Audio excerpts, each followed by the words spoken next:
All right, thank you everyone for joining the Planning Commission meeting. Today is Wednesday, July 8th.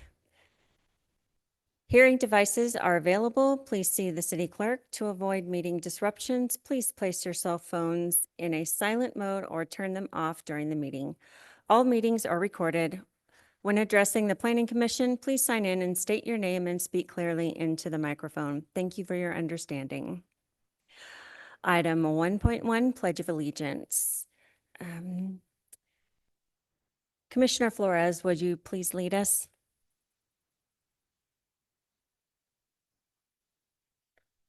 Pledge allegiance to the flag of the United States of America and to the republic for which it stands, one nation, under God, indivisible, with liberty and justice for all.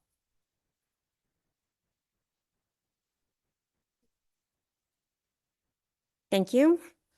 Item 1.2, roll call. Commissioner Vanderheiden?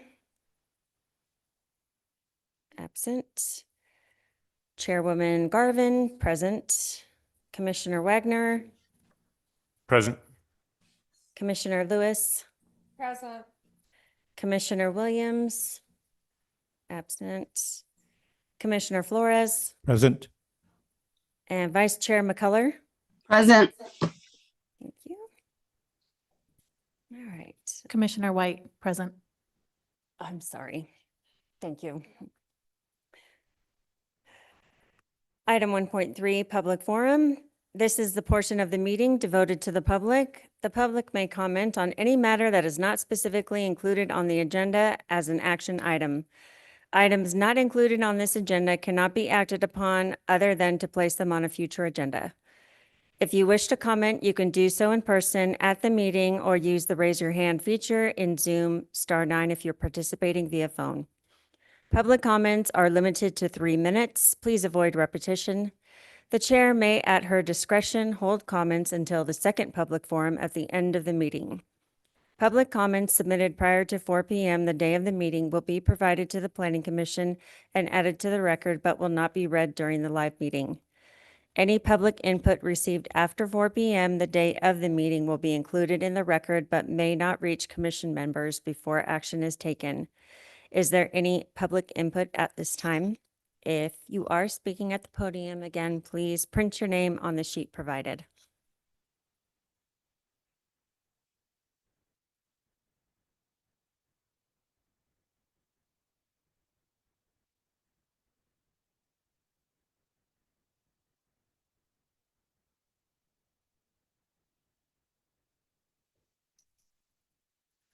Good evening, Chair and members of the Fernley Planning Commission. For the record, my name is Scott Barnes. I'm Vice President for Entitlements for Mark IV Capital and the Victory Project. I am here this evening to address Agenda Item 2.1 regarding the review and discussion of 2 potential zoning code amendments regulating data centers. At this time, I would like to respectfully note 2 important points for the Commission's consideration. First, if approved, these proposed code amendments would not affect the Victory Project. Project has vested rights under the Development Agreement and Plan Development Handbook that was approved by the City of Fernley on April 18th, 2024. Second, from an industry and land use perspective, the proposed ordinances appear to combine 2 distinct land uses. In addition, they contain numerous technical and substantive errors and have not yet benefited from the level of community input and public process that should precede consideration by the City Council for adoption. For these reasons, I respectfully encourage the Commission to allow additional review, correction, and public engagement before advancing these code amendments to the City Council. Thank you.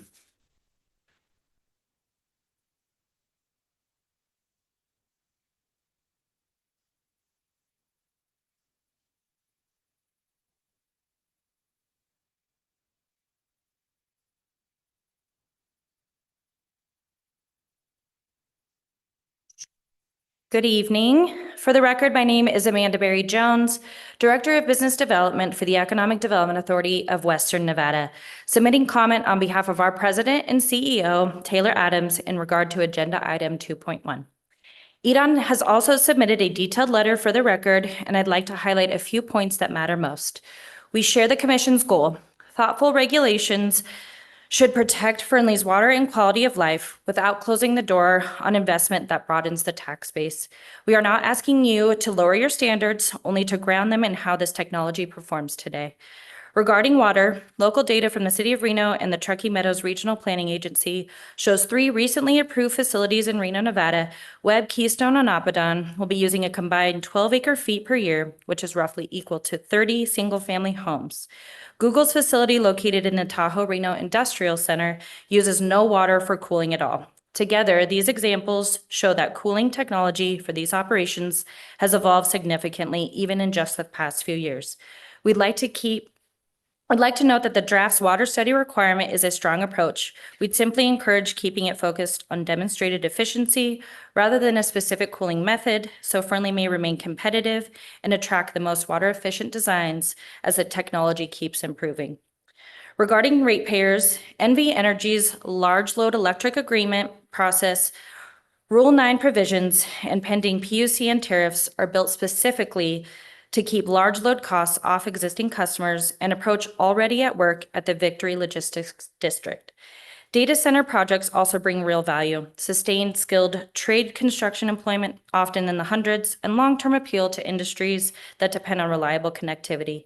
Northern Nevada already competes well for this investment, but that position depends on staying predictable and competitive with peer communities. Our region competes successfully for this type of investment with major facilities at the Tahoe Reno Industrial Center operated by Google, Apple Switch, EdgeCore Advantage, etc. And if Fernley standards end up costlier or slower than peer communities, that investment simply goes elsewhere. And Fernley loses the benefit without avoiding the underlying regional dynamics. Our recommendation is the same regardless of which draft the Commission favors. Postpone formal direction until the city holds a dedicated public workshop bringing NV Energy, local water purveyors, Story County Commissioner Clay Mitchell, regional data center operators, state environmental staff, and environmental stakeholders, so any final standards rest on a shared set of facts. EDON is offering to help coordinate that workshop, whether that means logistics, data, or convening regional partners together. Thank you for the thoughtful work you're putting into this issue and for the opportunity to be a part of the conversation. We truly look forward to continuing to support Fernley's long-term economic growth. Thank you so much.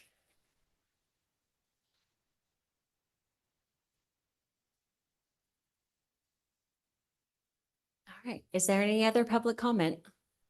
Is there anybody on Zoom? Okay.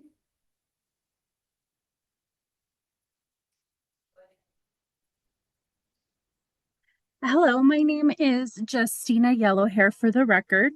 I wanted to comment on the item 2.1, kind of what the previous person just said about some of the systems that don't use a lot of water. Maybe like the closed loop systems, those use a lot of PFAS chemicals, also known as PFAS, commonly known as forever chemicals, also a chemical used in Teflon. So the Environmental and Energy Study Institute raises concerns about PFAS, known as forever chemicals. According to this organization, PFAS are used in some cooling systems, semiconductor manufacturing, and fire suppression systems associated with data centers. These chemicals do not readily break down in the environment and can accumulate in the human body over time. This organization explains that the scientific research has linked PFAS to exposure to liver and kidney damage, developmental and reproductive effects, and immune system impacts, and increased liver cancer risk. Cancer risk. The EESI further notes that expanding demand for AI data centers is increasing demand for PFAS manufacturing. The organization states documented contamination of more than 7,000 drinking water wells in North Carolina associated with emissions from a major PFAS manufacturer. So I think that you guys should really dig into the research and research each and one of these health effects, because it doesn't matter how much these projects bring Nevada. it doesn't matter if we're sick. No amount of money is worth risking the health of our families or the quality of this place that we call home. There are apparent risks that come with these high scale facilities, so these health risks should not be taken lightly. This is our home. This is where we choose to raise our families, and we do not want our home polluted.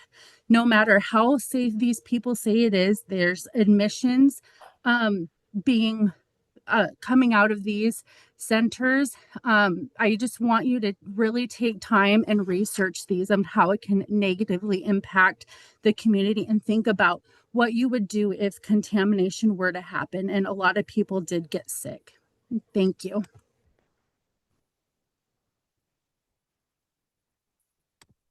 Thank you.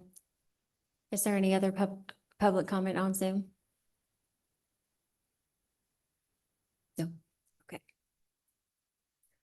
Okay, moving on to item 1.4, approval of tonight's agenda.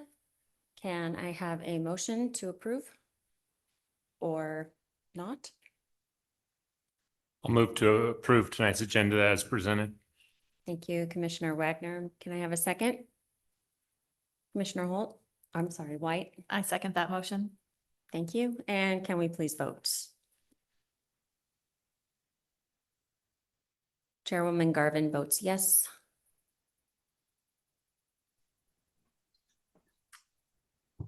I vote yes.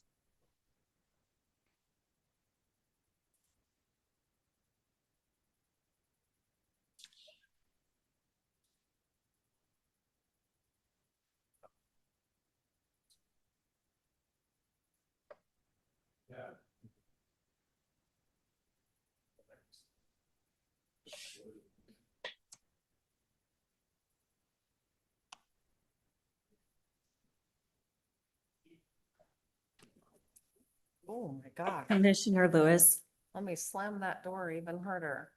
I'm gonna move to approve tonight's agenda, but I want it on record that I am unable to log in nor see the agenda nor see what items are possible.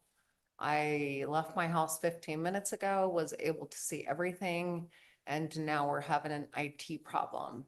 you can go to the Fernley website and go to the. I agenda. have. Okay. I Oh, cannot you get can't get in. in because you're, So I just want that on record. Thank you. Oh my gosh. Why is my thing the door stand? okay, and that passes 6-0. Item 1.5, approval of the minutes, and we'll start with the minutes from May 13th. Can I have a motion, please? Commissioner Flores, I move to approve the minutes from, what was it? May 13th, May 13th. and may I have a second? Commissioner White, I second that motion. and thank you. Let's vote. Chairwoman Garvin votes yes.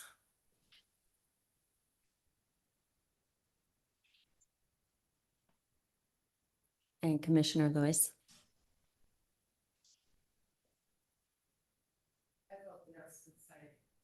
I vote yes since I read the minutes, but I do not have them on my screen as noted. Do you want to share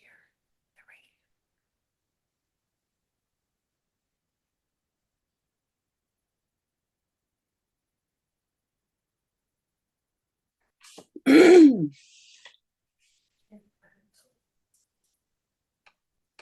Vice Chair McCullough, I will abstain from that vote as I was not at that meeting.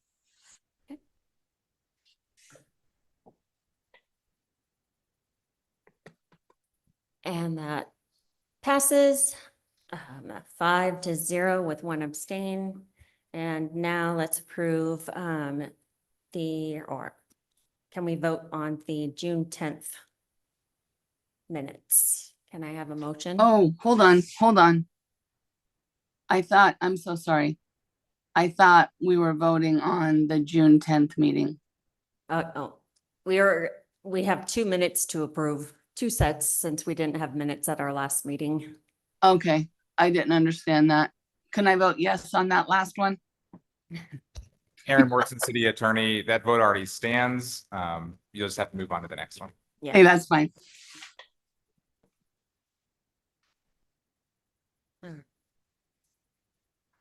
Can I have a motion on the June 10th minutes? I'll move to approve the June 10th minutes of the planning commission. Thank you, Commissioner Wagner. Can I have a second? Commissioner Flores. I second that motion. All right, let's vote. And Chairwoman Garvin votes yes. Vice Chair McCullough, is this the one you meant to abstain? Yes, ma'am. And Commissioner Lewis? I'll approve the minutes from last.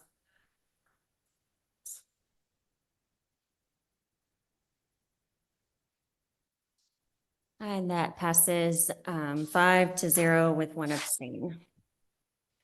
Moving on to item 2 for staff reports, 2.1, review and discussion of 2 potential zoning code amendments regulating data centers within the city of Fernley.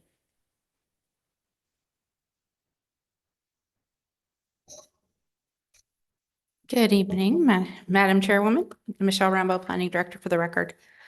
Before I jump to my PowerPoint, my presentation, I want to just clear up some confusion that I've heard in the last few days from several different sources. We are not here tonight to approve anything. Any motion, if there is any, will be just direction to staff moving forward. So we are not approving anything. This is a very preliminary rough draft. It's basically a starting off point just to gather ideas and see what we like and what we don't like. This is the first step, like I said, in a multi-step process that I have mapped out. That includes public meetings and stakeholder meetings. I do have meetings set up with Story County representatives and data center representatives in August. So whatever comes out of those that I learn will be reflected in whatever revised draft we end up with. I do anticipate approval of this, if all goes well, by the end of the year. So I'm not rushing anything with this. We're going to take our time and do it right. And then I do also just want to note that we did this same presentation at City Council at their June 15th meeting. And they did provide some direction to staff, which I will be taking and also putting into a revised draft. So I just want to keep everybody to be on the same page and what we're here for tonight. Make sure this is working. There we go. So why a data center ordinance? We know that they're out there and they're coming to Fernley. We do know that. We have several that are on the horizon. However, we do not actually have any submitted applications yet. So we're trying to get ahead a bit of the curve. We're trying to get ahead of the curve. We don't want to end up in the same position that Reno is now in, where they have to go back and kind of figure things out. We want to have everything figured out beforehand. There are environmental concerns that we need to be careful of and address. So we will be delving into those in much more detail and in further revised drafts. And the City Council has requested that we do a data center code, and Commissioner Wagner also has made that clear that he would like to see something. So that's kind of the background on how or why we're doing this now. As we move forward through this presentation, I want you to keep 3 things in mind. We're going to talk about a couple of different processes for how to process data center applications. So which one of those do you prefer, if any? What other requirements would you like to see? I don't know if it's necessarily going to be able to be put in there. We got to go through the legal review and everything. But if you have something you would like to see, I will certainly do some research and find out if it's possible to put it in there. And then, is there anything in the current draft that you want removed that you don't like at all? So keep that in mind as we're going through this. Those are the three things I'm kind of looking for. So we've got, the only difference between version 1 and version 2 is the process. Everything else is exactly the same. So we've got two different proposed processes here. We could allow them in industrial zones with a conditional use permit and then a development agreement. That would be a more normal, typical process like we do now with a regular industrial application. The other option that's been toyed with is creating a data center overlay district. Be basically a separate zoning category. And this would require that data center developers do a zoning map amendment prior to submitting a CUP and a development agreement. And this would go through city council. The idea being that this would give council a little more say in exactly where data centers are located. If you go back to version 1, for instance, if it's allowed in industrial zones or in town, we have industrial zoning in the downtown area along the railroad tracks. There's an argument that those are probably not ideal locations for data centers.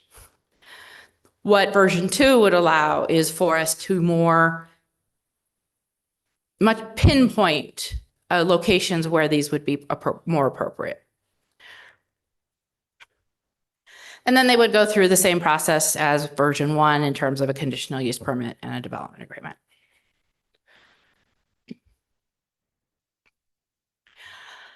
So CUP submittal requirements, we are looking at maybe some additional requirement, some additional submittal requirements with these applications. Looking at things such as grading plans, photometric plans, utility, maybe a water study, maybe something from a power supply saying that they have enough, that they can serve them, backup power plan. If the power, if the energy, power goes down, how are they going to keep up their supply? A noise study, and the fire department has asked for an emergency response plan to be on that list as well. So this is above and beyond what we already require for a conditional use permit application. And again, if we can pick and choose, and we don't have to require all of these, we could, some. Development agreement provisions, and these are kind of, there's some of these in here that I know are probably not going to pass the litmus test once we get farther down the road. But I've thrown them in there because they've been ideas that have been tossed around previously. So one thing would be road damage mitigation, maybe. And again, like I said, all of these are maybes. Agreement to repair any roads damaged during construction. Noise monitoring. Right now, the proposed code says every 5 years. There was some discussion at City Council about maybe doing that every 2 to 3 years. Again, something we can discuss. A water supply review every so often. Again, we can make it every so many years or however we want to word it in the end. To basically monitor their ongoing water use and then report to the city how much they're actually using. Power supply, and this is one of those that I'm not so sure about, but I've seen it in other ordinances, so I threw it in as a discussion topic. Agreement that data centers will cover any increased power costs, and I've also seen other codes that require that they not pass the costs on to the citizens. The technical details of those and how those work, I don't know at this point. Again, just put in there for discussion purposes. And then one of the things that council members have particularly asked for is decommissioning procedures and what happens when and if the data center is no longer operational. How do we mitigate the abandoned building, basically?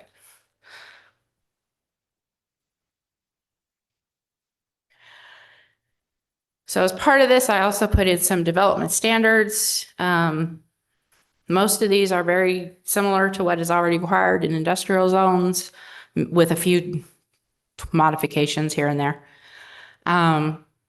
There's a possibility to require that everything be that closed loop cooling system. I think I have a better idea of that after I meet with Story County and the data centers, and see how we incorporate, if we do incorporate that in.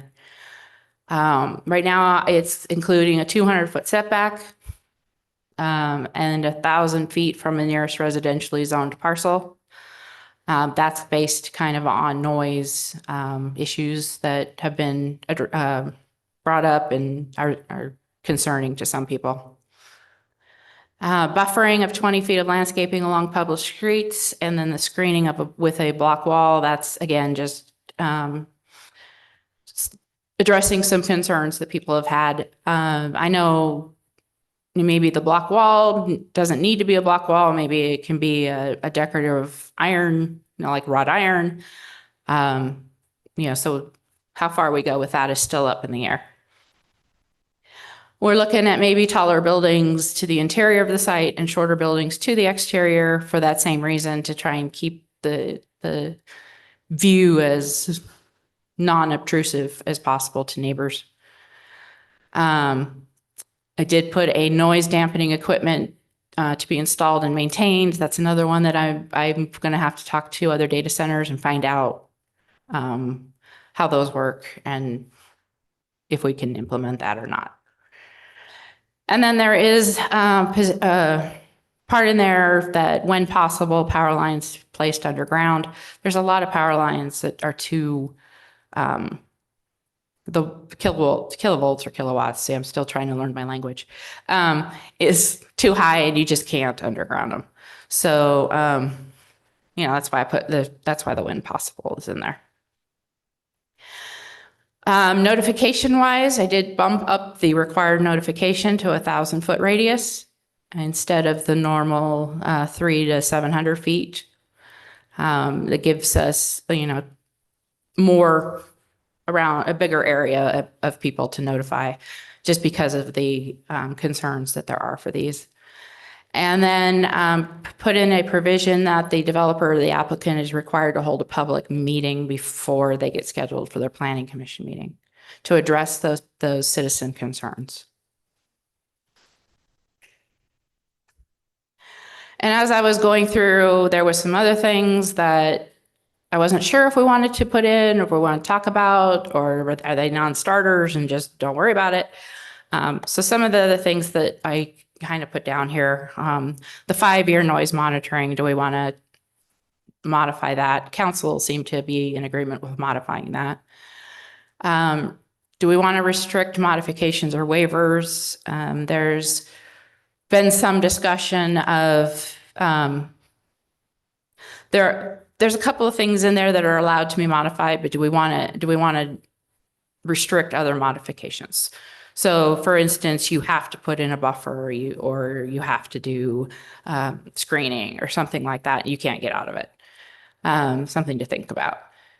Waste heat recovery is something that some places are looking at, and that's basically the excess heat from data centers gets piped over to neighboring properties for their use.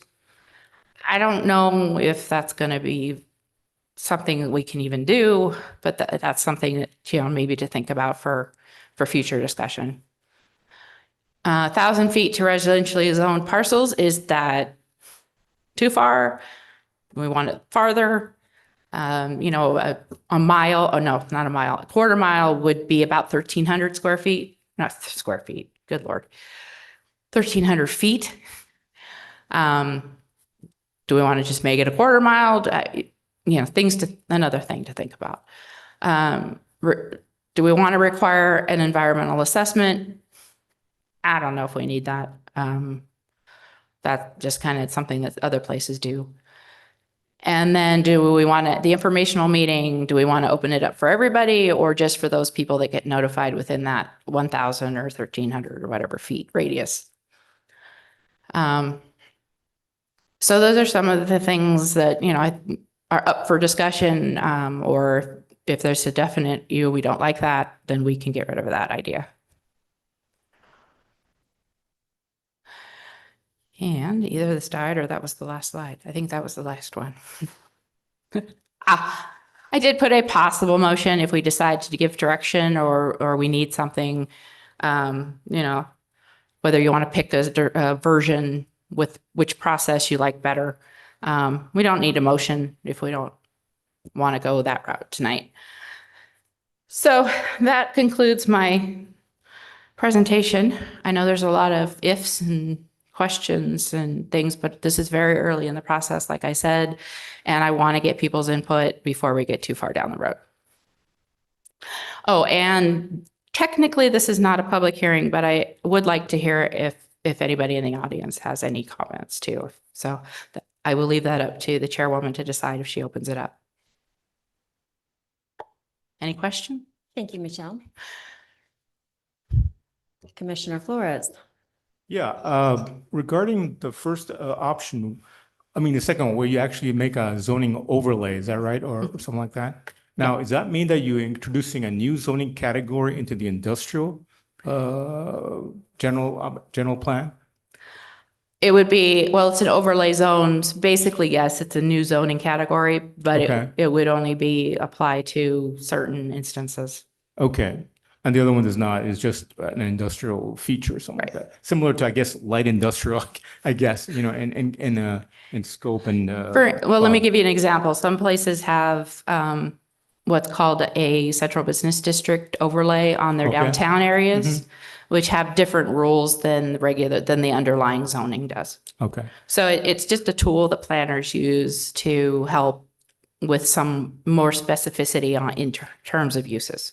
The second request I have, I'm not clear about the advantages economically to a city of data centers. I know it's job created when it's being constructed, but once it's constructed, in terms of staffing, how is that different? I know economically it's so different for the staff wages, but how is that different in number of employees compared to warehousing? Because it's not like the people are doing calculations in the data center. It's just being somewhat maintained. So I would request that when you present a data center, that also the economic value of the data center is also shown in the prospectus of the application, to just get us, give us an idea of what this, because you're using up a fair amount of prime land in the city, and we'd like to know what the benefit is going to be. Okay, that is a good question for when I meet with Story County. Maybe they have some statistics they can give me. Okay, great. Okay, thank you. Commissioner Lewis. So as far as I understand right now, we had requested that, you meet with Story County and that hasn't been arranged yet. It has been. We're meeting for August 20th, somewhere in there. I don't know the exact date off my top of my head. Perfect. I researched and did a lot of information digging on them today. So I think that would be extremely beneficial for us to bring to the table and find out. Because there is a very, very variance on a closed loop system or a water facility. So as long as we think that we can understand what that looks like, that would be amazing. So I don't know if we can move forward in voting on one or two today. I'm not sure. You don't have to. Yeah. Commissioner Lewis, could you speak a little closer to the microphone because we're having trouble hearing Oh, you? I'm sorry. Do I need to make myself a little more clear? That's perfect. Thank you. Okay, so I just wanted to better understand if we had had that meeting. I'll just repeat myself. I know, Michelle, you heard what I said. So I've done a ton of research in regards to all across the country about what this could possibly do or possibly could create for us. So I want to know what their insights are, what they've done right, what they've done wrong. And so I look forward to that meeting and that report from you. Thank you very much. Yeah, I think that'll be very helpful and insightful for multi different reasons, but a lot of what I'm trying, and I'm still trying to decipher what is true and what is propaganda and what is misinformation. And there's a whole lot of different opinions and things. So I think going out and actually talking to the data centers, and they're actually going to give me a tour of one so that I can, see them in action. Well, they're gonna give you the tour and they're gonna give you the. Well, and then I'm going to have a separate meeting with and then the yeah. Washington and the regulators and whatever, so. Right, do and I have also a plan to have close conversations person in with them. Carson City that I've been talking to about what this creates, and I am more for a closed loop system where they recycle their own water, because we know here we don't have enough. Right. So leaning towards that way, the infrastructure and the financial stability of what that's gonna do to the city is more interesting to me Okay. than just letting them have whatever they want to have. Right. So, Totally understand. thank you. I have a few things. First, I think we might do better instead of having a full-blown discussion like tonight at a meeting, that maybe we can set up a workshop midweek like we do, like 2 or 3 of us at a time, just to kind of bounce ideas off. But just a couple of things, because I too have done quite a bit of research myself. It would have to be a closed loop, obviously, because it would minimize to the water usage to almost nothing. And in fact, from what I gather from the newer data centers, like the one that they're building out near Salt Lake City, it's hardly using any water at all. In fact, they're likely going to be pumping more water into the lake instead of taking it out. As far as any cooling agents, it's not going to be like an Aaron Brockovich type situation where they're going to use this hexavalent and instead use that hexavalent. There's other cooling agents that they can use. But I would also want to see not just a backup power, but an actual dedicated power supply. Or something written to say that if they're going to use our shared power supply, that they not only absorb the cost that they use, but they offer a credit to the user, to the community on their electrical use, given that they're going to be using a lot of it. Now, from what I understand, I hear that there would be a dedicated power supply over, where we're bouncing back and forth ideas of where this should be. So, I'd like to see that when it comes to fruition. I think, a list of any and all chemicals, whatever, that both the cooling supply, the dedicated power supply would be using listed so that it's publicly available. And just to put people at ease, I think at least a survey of environmental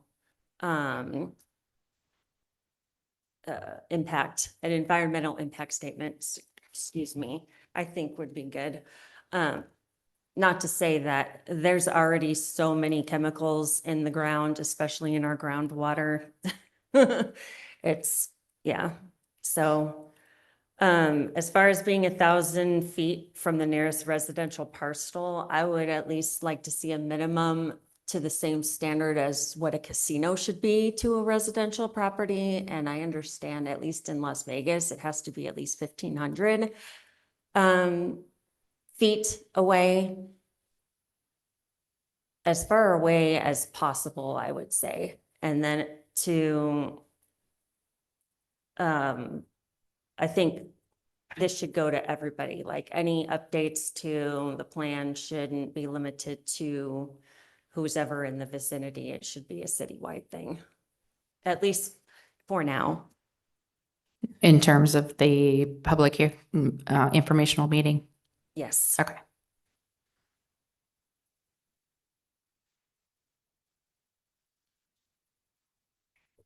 Commissioner White.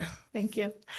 My preliminary thoughts and questions would be around the concept of the backup power.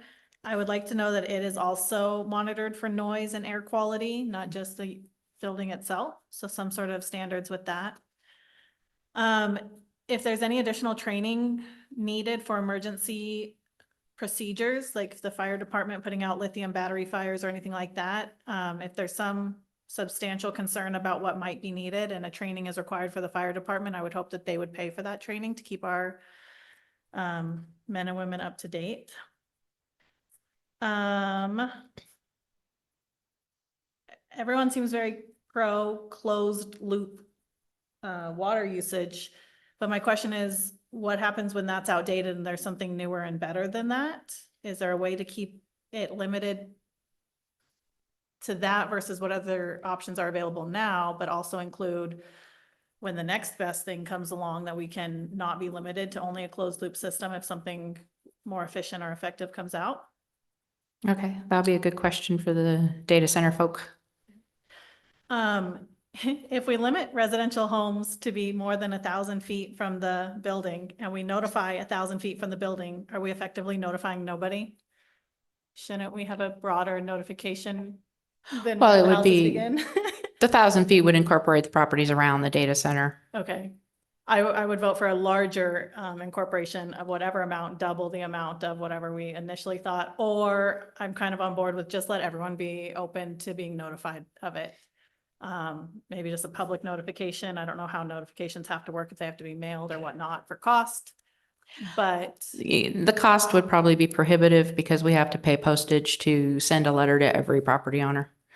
okay, But I mean, I'm certainly not opposed to maybe brainstorming some other ways to, public notice of to some do sort that. to also invite those Yeah, unofficially. we can do the actual letters to the 1,000 or 15 or whatever 100 feet. And then, you know, post it on Facebook and let everybody else know. Okay. Couple more. For these data center meetings that you're talking about in August, is there any amount of us that could attend them without breaking open meeting law? We're working on that. I've got a few other people that are requesting to attend, including a couple council people. So I will, by the time we meet next time, I'll know for sure. And if Okay. I know something sooner, I will let you guys know. And maybe I'm just uneducated or out of the loop, but when the gentleman from Mark IV spoke first, he said that whatever we discussed today or put into effect does not change their plans because of some prior development agreement. Mhm. I'm confused by what that statement meant. They have a development agreement and a plan development handbook that was approved 2 years ago, roughly 2 years ago. And as part of that, they have their own set of standards and development requirements. So they have their own zoning code, basically. So whatever their code in their handbook allows is what they will follow. Are they the only ones that fall into that grandfathered clause area? Is We there have several potentially others? residential developments that also have plan developments and handbooks, development agreements and plan development handbooks. But as far as possibly data centers go. Right. This is the only one. This is the only industrial planned use or plan development that we have currently. And their intention is to have their own source of power, like their own power plant, correct? As far as we know. Yes, as far as I know. Is that unrealistic to expect of any other data centers to do the same? That's a good question to ask. I know Reno is considering that, requiring that each data center have their own power supply. So I'm going to have to, that's more research I'm going to have to do. Those are my top concerns. Okay. Thank you. Can I just say, as far as the notification, would it be possible if you send the mailed notification to the closer residents, but then allow people the option to get one mailed? Because I don't check Facebook I'm one of those. We'll throw around some ideas and see what we can come up with. Okay. Commissioner Wagner. Yeah, first off, I just wanted to thank staff, 100% support you guys in bringing this forward. I feel like we're, compared to some other entities around, we're taking kind of a proactive approach, which I think is really good. A lot of good comments from fellow commissioners tonight that I fully agree with. I kind of went through this thing line by line, and I don't want to take this whole meeting, but had a few questions. So in the applicability clause, we say 20 megawatts or 50 gallons per minute of water, which when you kind of calculate it out isn't all that much compared to the city's overall consumption. So is there a reason that the 20 megawatts was chosen, or was that just kind of a ballpark guess to begin with? I believe that was taken from another code that we were looking at. And that number, we're not set on that number. It can be played with. Okay. And that's something that we're going to hopefully learn more about with the meeting with the data centers. I think my concern there is that to get out of this code, proposals will come with, 3 different 18 megawatt facilities built at different times with different applications and things like that. So for me, more conservative is better. Lowering that value would be good. I think I'm comfortable with the water consumption number there. And then maybe some basic understanding on how these things are rated. So I think 20 megawatts would be like their peak usage. It's not necessarily their overall electricity consumption, because that would be in megawatt hours. So just a little bit more information about kind of how data centers are rated. What would a 20 megawatt data center look like? Because I don't have any idea. I'm learning this stuff myself. Mm-hmm.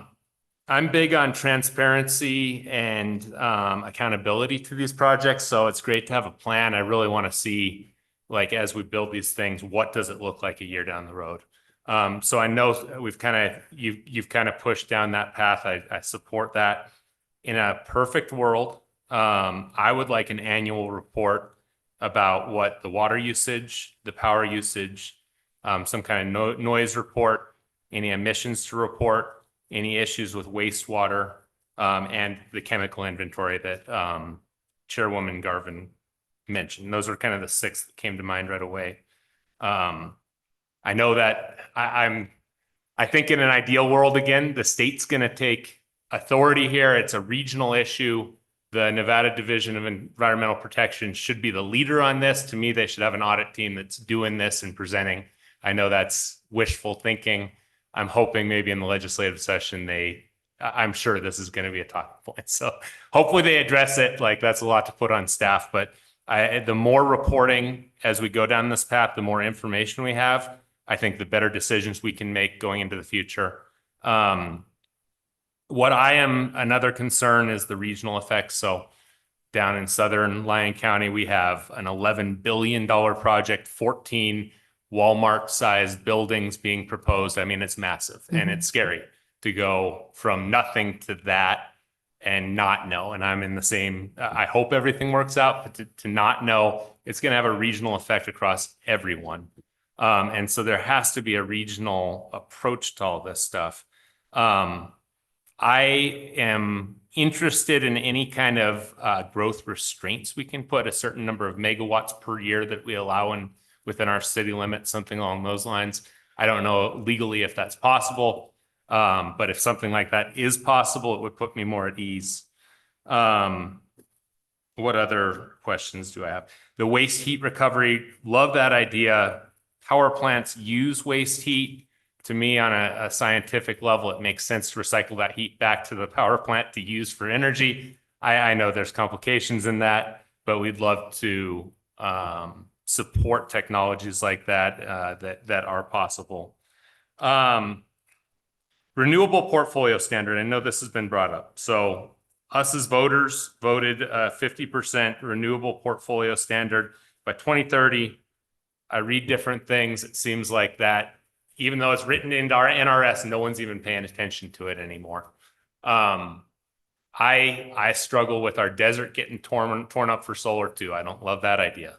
To me, requiring, and I know this is going to be a tiny bit in the grand scheme of things, but requiring some sort of rooftop solar on these projects when we possibly can, to at least pretend like there is a requirement there that we're trying to fit, because it seems like all we're going to do is just destroy our natural gas supply as kind of humanity, and gas prices are going to go through the roof. I'm worried about my children's ability to heat their houses down the road. Like it's the craziness of building all these new power plants is absolutely wild. And then closed loop system, we've said it a few times. I would love a specific definition of exactly whatever that looks like, and maybe it's a more open definition to allow other technologies. But just to make sure everyone's on the same page within this ordinance of what exactly is meant by a closed loop system. All water that is being used, they're not drilling any of their own wells, right? Everything has to be municipal water through City of Fernley. That is the intent, yes. Okay. All I'd new- love to see that. It is a code requirement that all new developments hook up to water. Okay, I kind of figured that maybe to address that specifically in this ordinance would be good. The last thing we want is pumping their own water and having no track of that. So those are the high level. I like the idea of the community betterment fund. I don't know if it's possible, but something to explore. And then ultimately with this too, this deal that is not going to affect the development agreement already in place scares me a little bit. I don't like that. I think all data centers coming into our city should follow these ordinances that we're trying to put in place.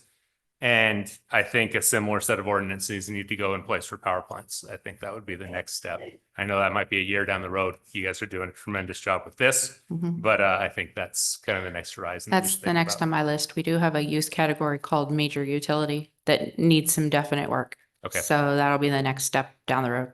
Very good. I know I throw a lot at you, but I certainly appreciate this work. I want to be involved in this process. And to me, it's probably the most important thing we've done here up in our planning commission in the last 10 years that I've been here. So appreciate it. Commissioner Lewis.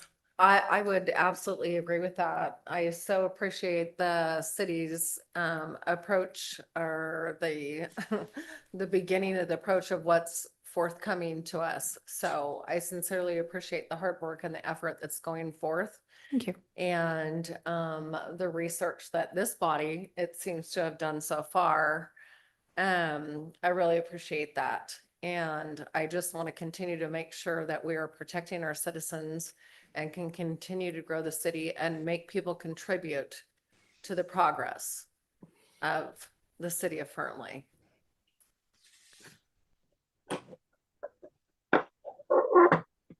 One second. Vice Chair McCullough, did you have any questions, comments? If she does, to add? I do. I just have a couple comments. So I totally agree with everybody that on the commission, what they had said. A couple things about that 1,000 feet. I would like that pushed out as far as humanly possible. I know Michelle talked about, a quarter of a mile. If we could even get that farther, whatever the farthest that we could possibly do, from a residential area, I think that would be, beneficial to our residents. And then I'm with Commissioner Wagner as far as, grandfathering in their development agreement. I'm of the same thought that any data center should fall under these new development codes with the data center codes. So that's my only two thoughts, but I do appreciate everybody's hard work on this whole matter. So that's all I've got.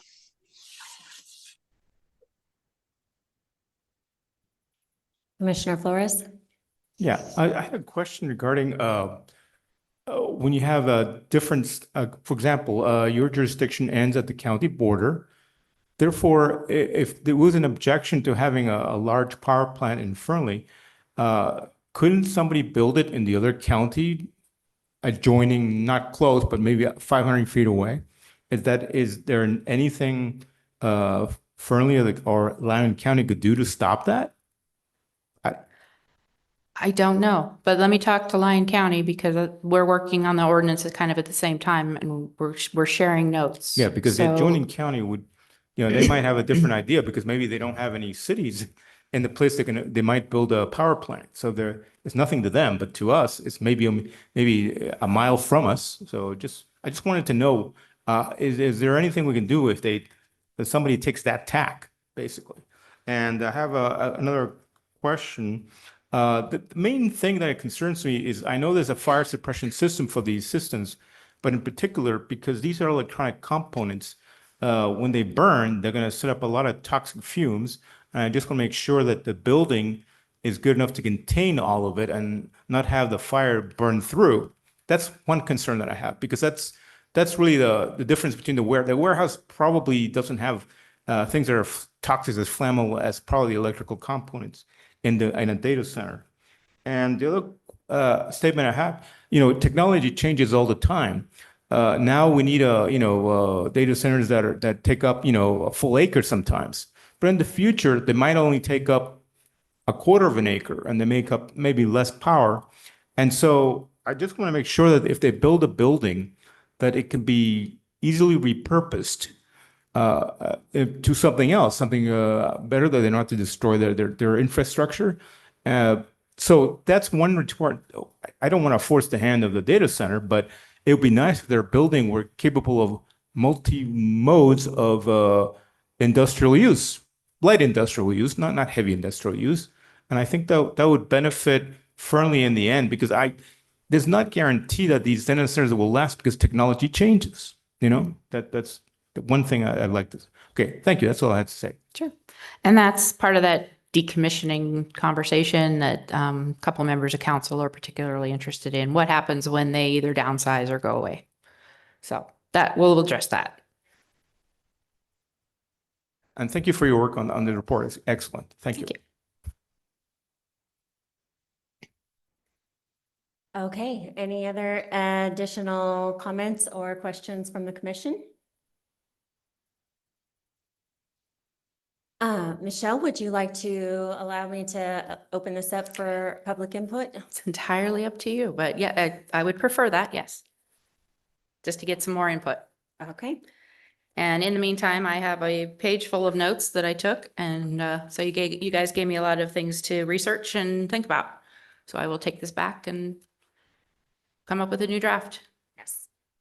We appreciate you. Thank you, Michelle. Yes, thank you.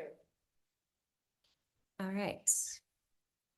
We'll open this up to 5 to 10 minutes of public comments. We will have another public comment at the end of the meeting if anybody would like to come to the podium. Anybody on Zoom? All right. Going once, going twice. Oh. Okay.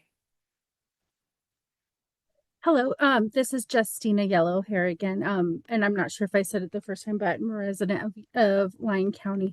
The first thing I want to address is the 1,000 feet. 1,000 feet away from a data center is nothing. There's a lot of electrical magnetic fields that these data centers emit, as well as the toxins, and that is way too close for people to live next to. So if a suggestion is if you could move it away, far away as possible, like more than a mile. I'm sure that you wouldn't want to be 1,000 feet from these things. Also, another thing is the environmental assessment. I think that needs to be done. And I think that you guys need to get some input, like some experts that are not in the data center field, some outside opinions on what these data centers really do, especially with the closed loop system and the PFAS chemicals. I really want you to research that a lot, because once these data centers start leaching these chemicals, it can make a lot of people sick. And if you have young children, the children are more susceptible to these chemicals and the radiation and all of these particles that are going to be in the air. According to the environmental health sciences, data centers contribute to air pollution through an enormous amount of electricity that they consume, and the diesel backup generators they rely on. These generators, they emit a very fine particle matter that can travel hundreds of miles. So these data centers that you're building in Fernley, they can not only, affect you guys there, they can affect other towns in Nevada. So please keep that in mind, and please look at all of the issues that other cities have faced with their data centers. For example, just today it was published in Cheyenne, Wyoming, a data center there released some kind of rare bacteria into the water system there. In Eastern Oregon, there was damages by nitrates that were released from the Amazon data center there. There's lawsuits regarding noise. There is a lot of damage that these things can do. And again, this is our home, and no amount of money is worth our health and the health of your citizens that you represent. So please, please do additional research on the potential dangers of and the health effects and the pollution that these cause. Thank you. Justine, I'm sorry. Did you say that you are a Fernley resident? Erin Morton, City Attorney, she said she's a Lyon County resident. Thank you.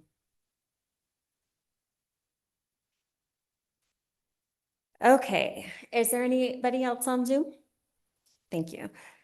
Let's move on to item 3, public hearings.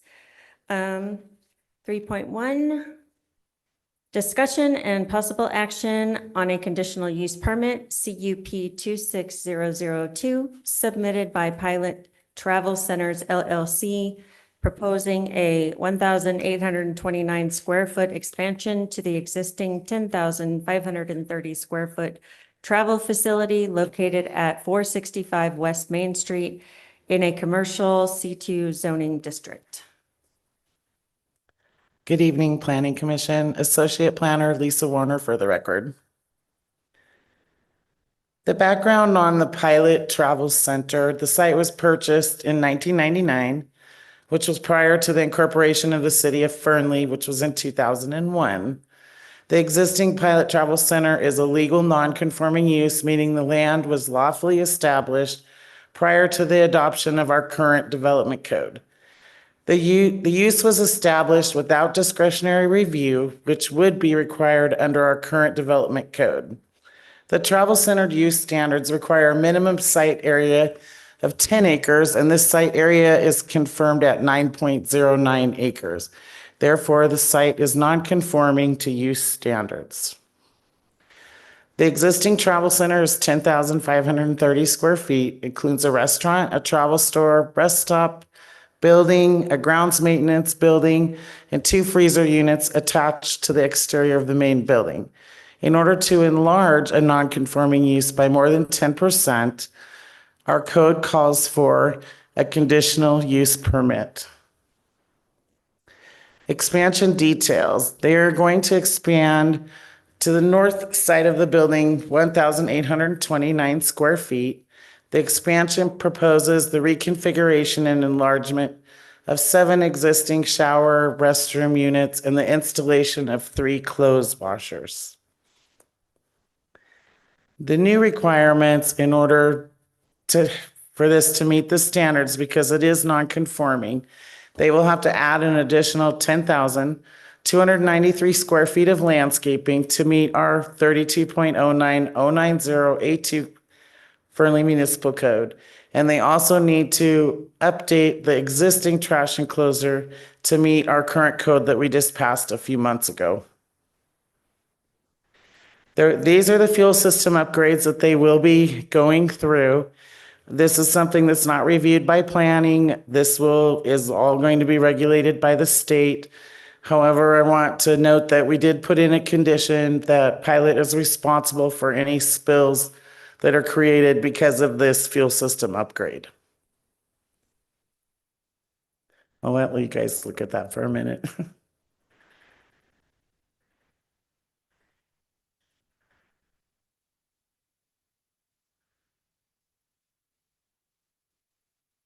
Okay, I'll move on. This is a picture of their site plan. You can see in blue to the back, that's where they're going to expand. I think it's 289 square feet for the freezer, and then the other 1859 is for the addition to the north.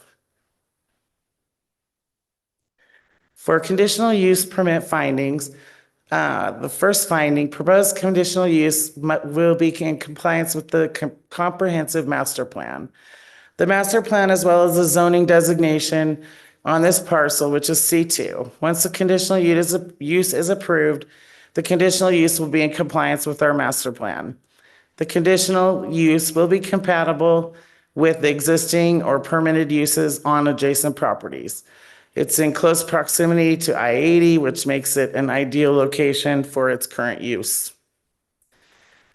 Finding 3, the potential impairment of natural resources and the total population, which the available resources will support without reasonable impairment. There is no known natural resources that will be impaired on the subject parcel. As far as affordable housing, this project does not propose any residential component. Condition 5, the conditional use permit have been conditioned to address identified impacts. So we've addressed all design standards identified within the Fernley Municipal Code. Public notice is required, and the public notice was completed on June 2nd, 2026 in the Reno Gazette Journal, as well as by mail. And tonight is the public hearing. There is a right to appeal depending on the decision. And then here are my motions. But if you have any questions, and then it is open for public comment. Commissioner White. Do you happen to know if the fuel tanks that they're abandoning are underground or above ground? Underground. And do you know the process that those go through to be abandoned? I just know that in real estate, when we find that fuel tanks have been abandoned underground, we often find decades later that they're leaking and we have to go through like a slurry process or whatever. You said it's governed by the state. I'm assuming there's Right. some There guaranteeable is a state process. I don't know what that state process is because that's not a part of planning our to worry about. Okay. thing, but within their application, it did look like there were mitigations for the ones they're abandoning. They're going to asphalt over, and then they're going to relocate to another space. We do have their engineer here tonight too. I'm not sure, he might be able to answer that question Okay. a little bit more clearly. I'm not sure. Is there ever a way Can you, Mike? to put a procedure in there that we could go back in 10 years and check these abandoned tanks at their expense to make sure that they're not leaking residual Okay. chemicals? I will, I'll defer to Mike from Robinson Engineering and let him answer that question because I really don't know. Okay.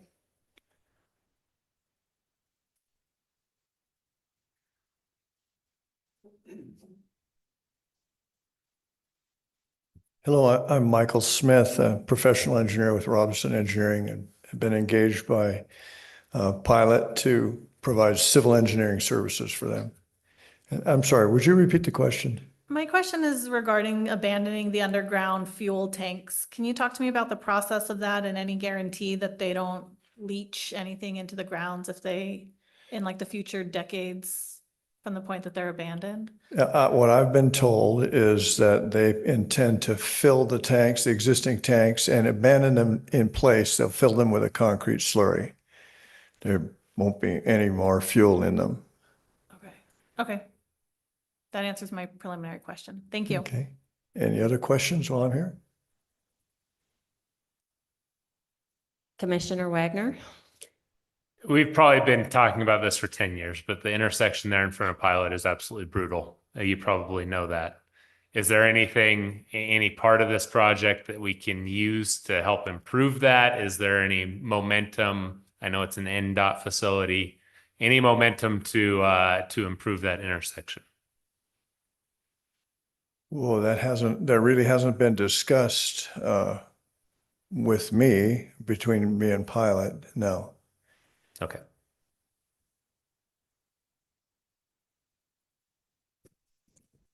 Commissioner Wagner, there was no pilot improvements that were part of this project.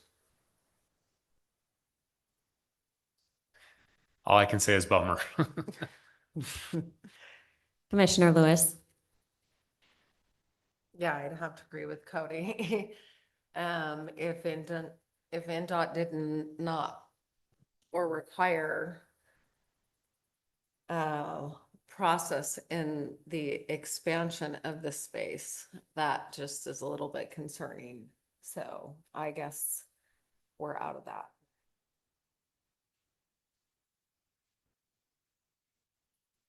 The expansion is not expected to increase its capacity. It's more a customer experience improvement. They have 7 showers in the facility now. They're simply moving them around to the north side, making them a little bit larger. There's, no increase in water use or anything. It's the same number of showers. The only difference is 3 washing machines for the truckers that come through and utilize the facilities. But there's been no discussion about improving the intersection. There was some discussion about flooding in that corner, and we're looking into taking care of that, repairing that. Thank you. Okay. Vice Chair McCullough, did you have any questions or comments? I do not. Okay. Then we'll go ahead and open it up to public comments or public input. Is there anybody here on Zoom? Let me get people here first. All right. And we have somebody on Zoom?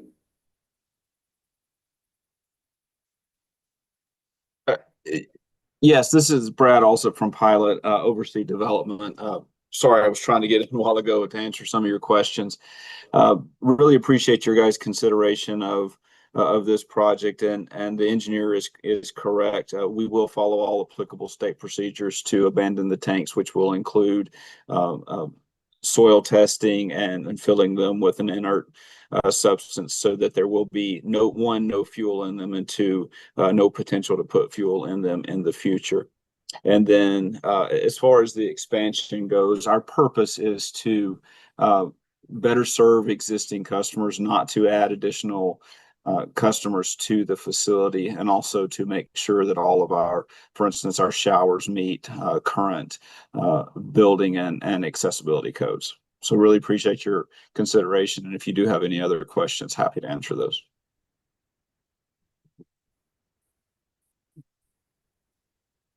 Thank you. We appreciate that. Is there anybody else on Zoom? Nope. Is there any other comments or questions from the commission? All right. Well, we appreciate you coming.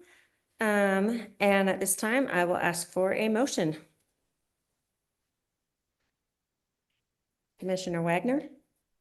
Based on the information provided in the staff report and as presented in the staff presentation, I move to approve the conditional use permit associated with CUP 26002, subject to conditions of approval 1 through 17.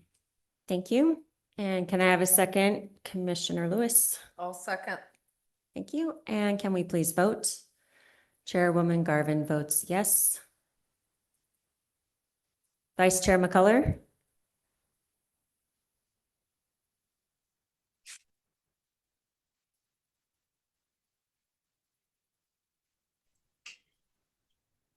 You're muted. No, I'm not. How do you vote? I vote yes. You got it. All right. And that passes 6-0. Well, moving on to 3.2.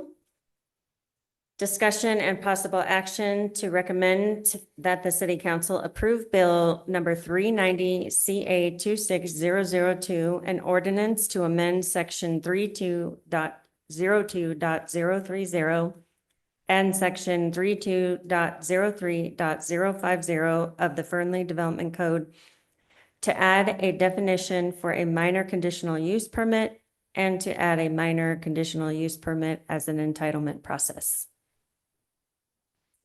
Good evening again, Planning Commission, Associate Planner Lisa Warner for the record.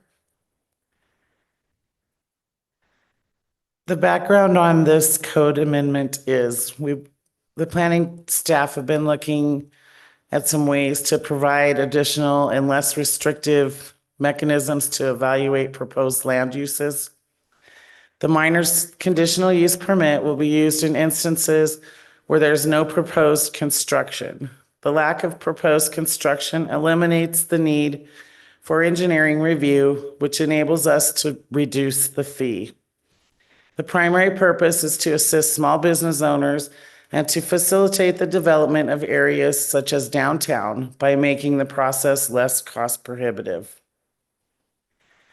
Currently, to establish a use in a place downtown, use that as an example, it would cost somebody $6,404 to do that.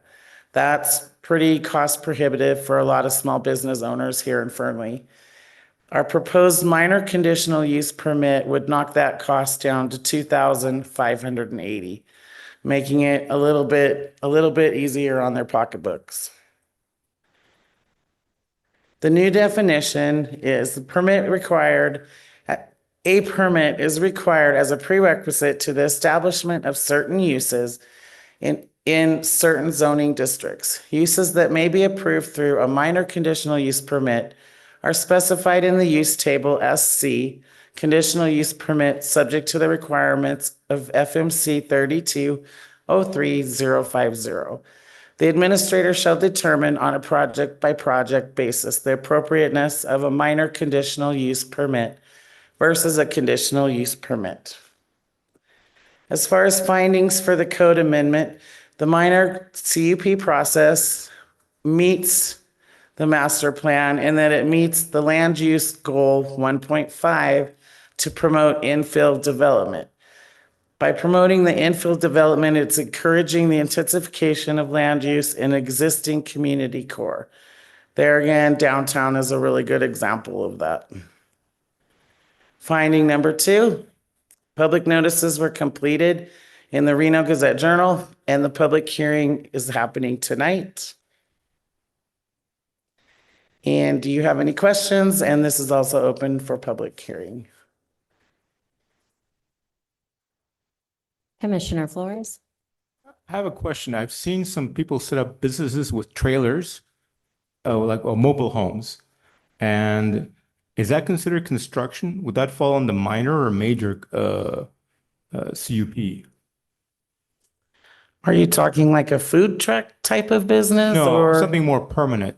Like I've seen some of these tattoo parlors look like they were just plopped down from a mobile piece of hardware, and they were bolted down. Now, if there's always a foundation there, does that mean that they can do it with a minor permit? That would probably be up to the administrator. Okay, so there would Too just be close. a judgment. Yeah, on a call. project by project basis. Okay. We would be making that decision. Okay, that's what I need to know. Yeah, Okay, because thank you. primarily the difference is with new construction, engineering has to review, which is a good chunk of change. Okay, Yeah. okay, thank you. Any other questions or comments for Lisa from the commission? Vice Chair McCullough?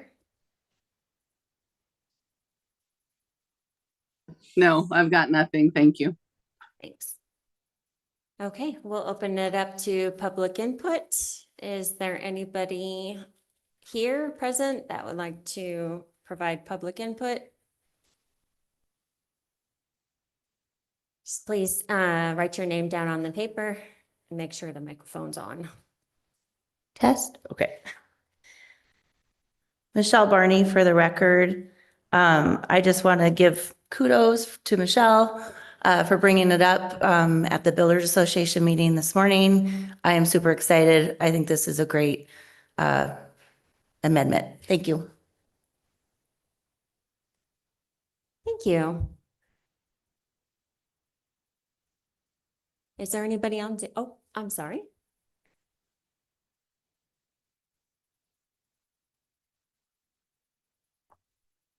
Elisa Rhino for the record. I guess I just have some questions on the project by project basis. Is that going to be, like, what's the criteria in that? As far as, is it going to be based on size? What kind of criteria is set there? Michelle Rambo, Planning Director for the record. The biggest criteria is going to be if it's new construction or if it's an existing building. A good example is we have several people in the downtown area that want to move into, small business. Maybe it's a hairstylist who wants to move into an existing building, but the code right now requires that conditional use permit that costs $6,000, and it keeps a lot of people from opening businesses. So the main criteria is just going to be whether they need new construction or if it's an existing building. Okay, that makes sense. Thank you. Thank you. Is there anybody on Zoom? All right. Any discussion from the commission? All right. With that, can I get a motion? Commissioner White? I move to recommend that the city council approve bill number 390 associated with CA 26002 as presented by staff. Thank you. And can I get a second? Commissioner Flores? I second that motion. Perfect. And let's vote.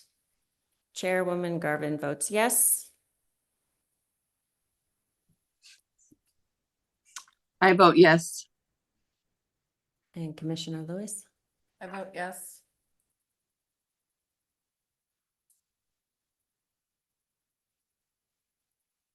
And that passes 6-0. Moving on to item 4, chair and commission items. Commissioner White? I would just like to note that while it does not bother me personally, I think for transparency and understanding of previous minutes, the fact that my name interchanges between White and Holt on about a 50% basis probably should be clearer than that. Just We also need to get you a new nameplate for we need to get on that. Commissioner Julie Ann White. Don't hyphenate it either after the fact. All right, anybody else?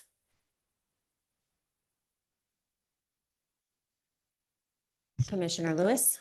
I do. I just want to say I appreciate our proactive approach to what's forthcoming to the town that I've lived in for the last 48 years.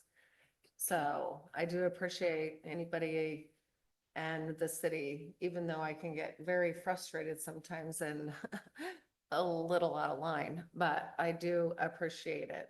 I'm just very passionate about where I live. Thank you. Vice Chair McCullough, did you have any questions or comments or items to add? I do not. Thank you. Sure. And I'll just end it by saying it's pertaining to agenda item 3.2. I look at it as something where if I'm inherently using AI to actually look up what is involved in building a data center and what all the components are, then I'm going to be inherently on board with it. I can always offer my suggestions, which I love our process that allows us these open meetings and allows us discussions and even reaching out to the planning director at any time I need to, or want to for that matter. I just look at it as, if we're using the technology, then we should be able to support it, with the appropriate guardrails in place. That's all I'm gonna say. All right. Let's move on to item 5, planning director items. All right, Michelle Rambo, Planning Director, for the record. We'll start with the update for city council actions. We only had one meeting since our last planning commission meeting. The July 1st, city council was canceled. So on the June 17th meeting, we had 3 items of interest to the planning commission. The first was the Friendly 5 plan development for that issue with the timing on the road out to Highway 50. So that was approved. We had the Sherwood Village, which is that multifamily on Fremont. We had the first reading for that. The second reading and possible adoption or approval is going to be at next week's meeting. And then I did that, like I said earlier, I did that same data center presentation with them and got some really good direction and ideas from them as well. So we'll be incorporating all of that. 5.2, the general updates. I've got a couple. We do have a new planning technician starting on June 20th, so we will be completely fully staffed again. Thank goodness. And then I just wanted to touch on the question of the Main Street and Pilot. We do have a quarterly meeting with NDOT, and it's actually the next one's coming up in August. So I will throw that on the agenda to ask them, maybe we can start talking about some improvements for that intersection. And then, the last one is just, I wanted to ask Commissioner Lewis, if you could just send me an email describing some of the IT problems that you've been having, and I will follow up on that. Yes, I'd be happy. Are to you do also so. having problems? I gave my iPad in today, so I have never been able to use it. I can't log in, so Okay. I was able to log in from home from my phone, which I have done, and then my computer at home all day today and this whole last week because I've done a ton of research. But once I get here for some particular reason, I can't. Okay. So No, yeah. that's not acceptable. So Yeah. I will follow up and figure out what's going on and if we can fix that. We got a new IT company that we're working with. So John doesn't have to do everything by himself. So Yeah. I will reach out and see if they've got a solution. Well, I was able to finally log in with my phone, but not. So I've turned my iPad in as of today. Okay. So, We'll work on it. or you give it back if it works. Yeah. Thank you. And that is all I have. All right. Item 6, address requests for future agenda items. Any? Commissioner Lewis? Actually, I do have a request, in regards to Lincoln Properties and their, request for the Grazes water rights request. Did that get proposed to city council yet, or is that got moved to the future? I'm imagining that will be part of the conversation at next week's city council meeting. Okay, We all know how that is going to go, but yeah, I'm pretty sure we'd all know how that one's gonna go. but So- I'm expecting them to request again next week. All right, well, thank you. Okay. Vice Chair McKellar, did you have any items that you wanted to add to a future agenda? No, ma'am, I'm good. All right. And we'll move on to item 7, public forum. This is the portion of the meeting devoted to the public. If you wish to comment, you can do so in person at the meeting or use the raise your hand feature in Zoom, *9 if you're participating via phone. Again, public comments are limited to 3 minutes. Please avoid repetition. Is there any public input?